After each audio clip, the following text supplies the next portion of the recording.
Oh my god.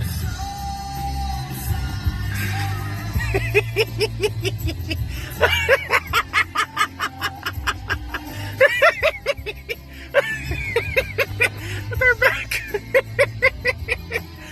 They hated each other forever for 15 years. And they're coming back.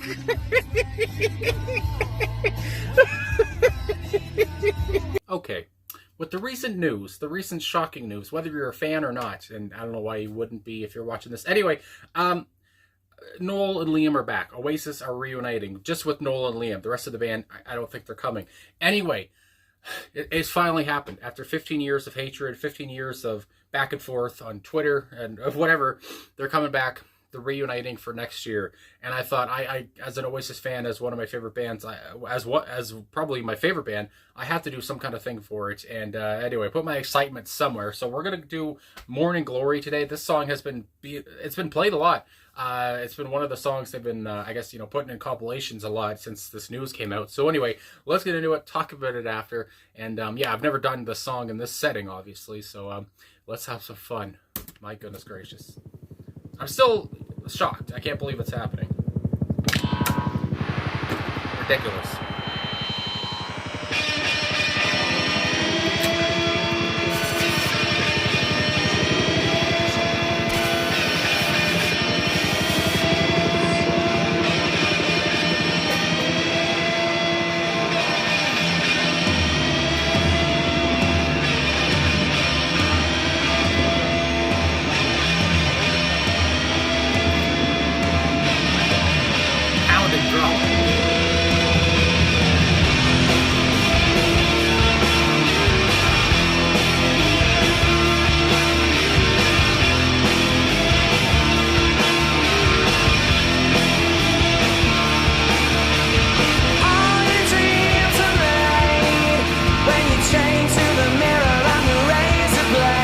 Today's the day that all the world will see.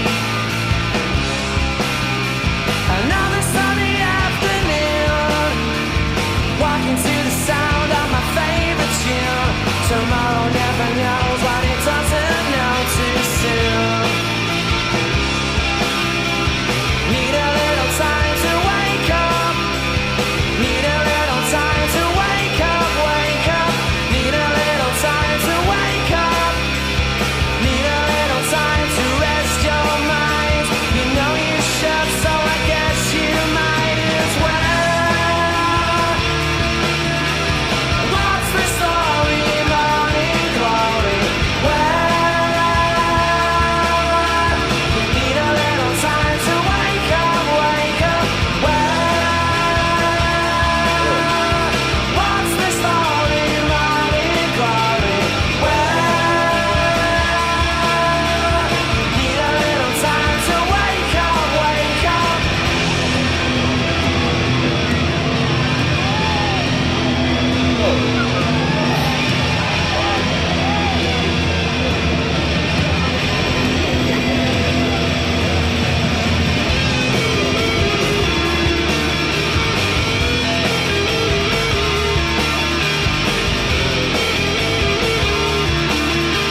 Okay, there it is.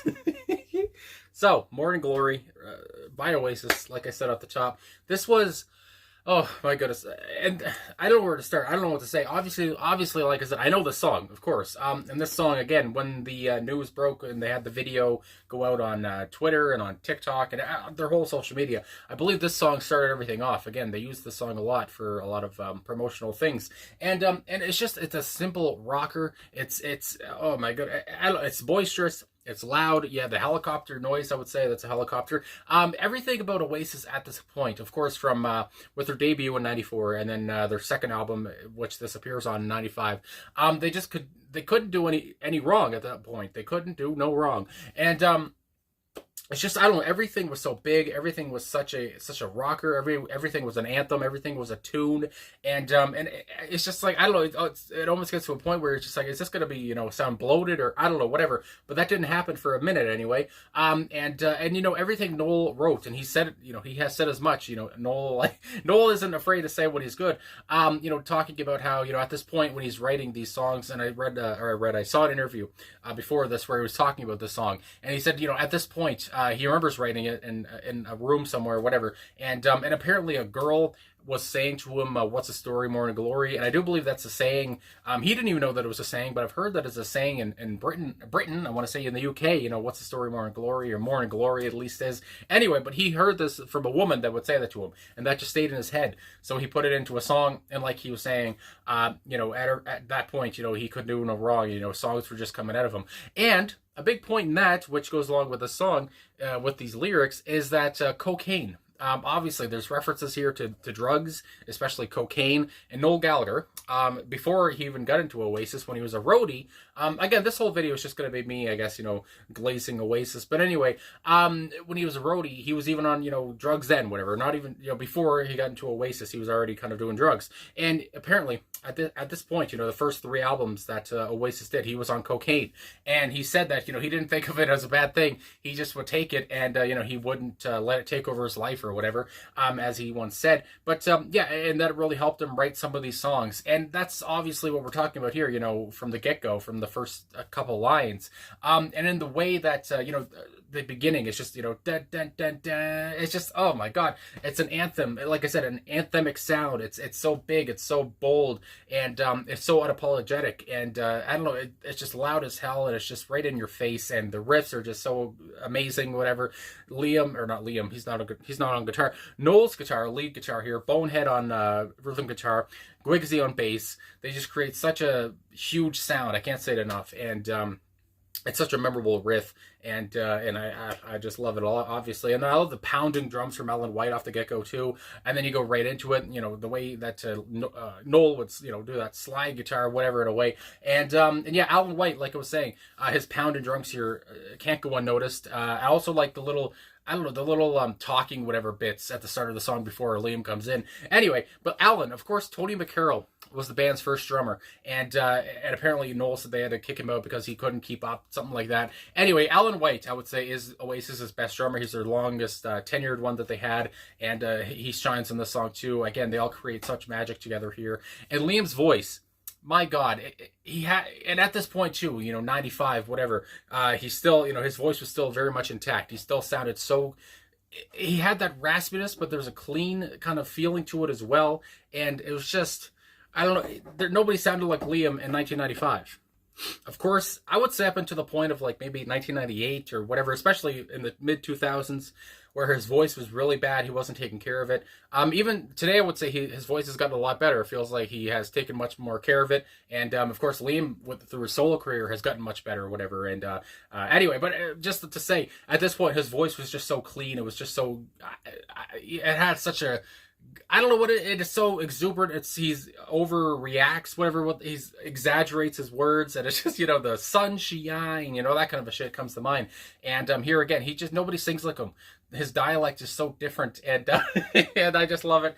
And again, obviously Noel and Liam would share vocal duty sometimes, but I always loved Liam's voice over Noel's. I would say Noel's is very straightforward. I love Noel's voice, but Liam had such a rock star vibe, I guess, just to his voice, and it was just nuts. Anyway, and like I said, at this point in the '90s, it was just so clean and it was just so raw, and he just was fucking going, and he didn't care what he was doing with his voice. He was just singing like a nut. Anyway, I'm going to look at these lyrics now. Again, I forgot there's, not too much lyrics here. There's some repetition, and that works very well. So from the first, part, all your dreams are made when you're chained to the mirror and the razor blade.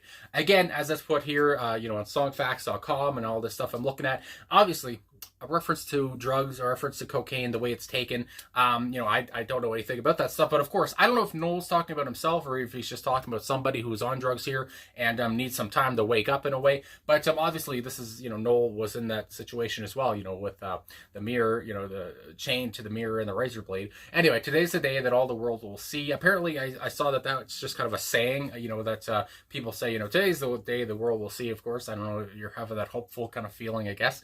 Anyway, another sunny afternoon, walking to the sound of my favorite tune. Tomorrow never knows what it doesn't know too soon. Now, I guess maybe we're just talking about this guy, this person, whoever it is, on a drug, and maybe, again, he's just listening to his tunes. And again, he doesn't take life too seriously, but at the same time, as we go into the pre-chorus, he needs time to wake up. He needs to wake up and realize that maybe this isn't the way he should be living. That comes to mind anyway. But anyway, walking to the sound of my favorite tune, I think about how another sunny afternoon. I know Noel is a fan of the Kinks, and of course, "Sunny Afternoon" is one of the best songs. That I reacted to that song this year, and that's one of my favorite songs I've reacted to this year. My God. And so that's going to be on my list at the end of the year. But anyway, and then of course there's reference here to Tomorrow Never Knows What It Doesn't Know Too Soon. Of course, that's a Beatles song as well. So of course Noel loves the Beatles and he loves the Kinks. So maybe he's just listening to those songs and he's doing his drug. I don't know. And then we go into that pre-chorus, which is so catchy. My God. Anyway, and the lines delivered here from Liam are, no one could deliver lines like this at this point. No one could take Noel's lyrics and put them vocally like Liam could. And I don't even know if Liam knew what he was talking about. Noel might have knew what he was talking about, but I don't know if Liam knew. He was just singing the shit. And he had the voice again at this point that was just so cutthroat and just so clear and just so vibrant and beautiful. Anyway, need a little time to wake up, and that's repeated.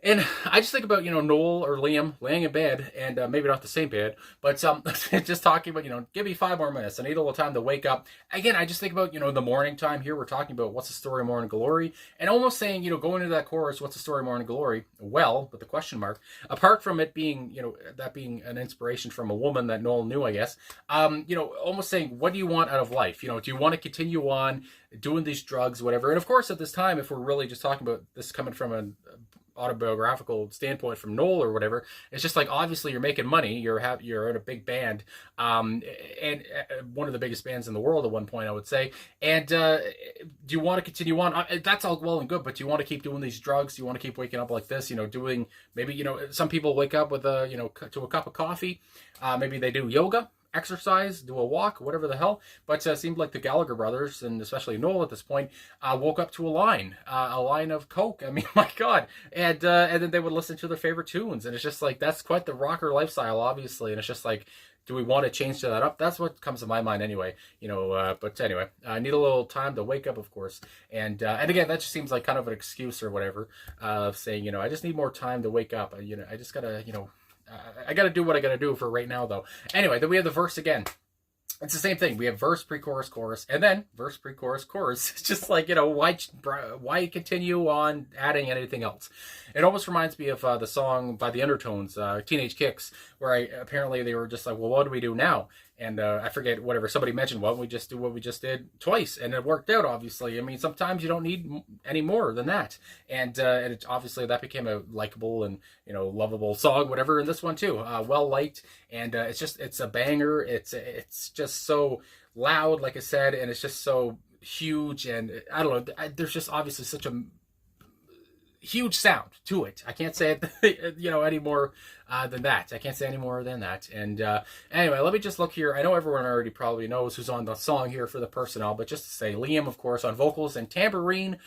I know Liam can't play a lot of instruments, but he can always play that damn tambourine. I mean, my God. Noel on lead guitars and backing vocals. And again, his guitar work here was phenomenal. Biblical, you might say, too. And his backing vocals, again, his voice is so much different from Liam's, especially at this point. And, just to have that kind of straightforward, not monotone, but he doesn't go where Liam goes vocally. I mean, my God, Liam's voice is just so out there. So anyway, it's just, I love the contrast between the two of them. Bonehead on rhythm guitar here. Bonehead's sound, on some live performances I've seen, especially on I think it was on MTV once they did Supersonic, and his rhythm guitar was so goddamn loud. And it's just like, maybe you want to say, turn it down, Bonehead, but I wouldn't, because I love Bonehead. Anyway, and it sucks that he's not going to be at these reunion shows, because I know he's still friends with Liam, and I believe with Noel too. So anyway, it would have been nice to see Bonehead there, but maybe it will happen, I don't know. Gwigsy on bass, of course, Paul McGuigan, my goodness gracious. And of course, Paul Gwigsy, he's kind of become a hermit himself ever since he left the band, almost reminiscent of like John Deacon from Queen, honestly, and he was a bassist too. But just these guys that they disappeared out of the limelight. They got their money, they played with a big band, and then they said, all right, that's enough. Especially for John Deacon, of course, after Freddie died, there's really no point to him to continue on. Alan White, of course, on drums, like I said, love his pounding sound. Best drummer Oasis ever had. And Brian Cannon on keyboard here. And Owen Morris, producer, of course, with the band, is on sound effects. My goodness gracious. And again, sound effects, I don't know what that all entails. But again, there's so many different sounds here. There's the helicopter, there's the little bickering or whatever, the little talking at the start of the song. There's so much going on here. It's all encompassing, and it's just so wild, and it's free. I mean, again, we're talking here about feeling free, feeling, wanted, feeling, happy because of these drugs, whatever it is. And just being being young, reckless, and dumb. And I mean, Oasis, I don't know if anyone did it better than them. So, so anyway, I guess that's all I'm going to say. So thanks for indulging me on this one today. I had to do something with Oasis coming back. I didn't think I'd ever see the day. I really didn't. I thought they were going to die miserable with each other, and maybe that will still happen. Maybe this reunion tour won't even happen. Maybe they'll hate each other by next year. But at the same time, I was very happy last night, and you can't take that away from me. So thanks for watching. Thanks for liking, subscribing, commenting, all that stuff. Really appreciate all the support. And yes, I ordered an Oasis shirt today because I have lost weight and I wanted to buy a new shirt. So anyway, thanks for watching. I'll talk to you guys again soon.